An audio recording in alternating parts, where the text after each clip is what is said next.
Nagparamdam si Daniel Padilla ngayong araw sa social media na pinaniniwalaang para sa ex-girlfriend niyang si Catherine Bernardo. Feeling ng mga loyal Kathniel fans, ang latest post ni Daniel sa kanyang Instagram story ay ang pagbati niya sa 28th birthday ni Catherine. Makikita sa IG post ni DJ ang isang blurred photo na tila selfie ni Catherine na may nakasulat na, "Happy Birthday," sa Japanese.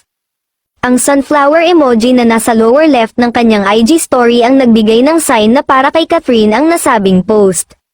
Kahit matagal-tagal ng hiwalay ay hindi pa rin nakalimot ang kapamilya actor na batiin ang dating kasintahan sa kaarawan nito. Abang naman ang mga diehard Kathniel supporters sa magiging reply ni Catherine sa birthday greeting ng aktor. Kung matatandaan, ipinagdiinan ng aktor na kahit naghiwalay na sila ni Catherine ay forever na itong nasa puso niya. Hinding-hindi ko makakalimutan si Catherine, maraming salamat sa maraming taon na pinagsamahan.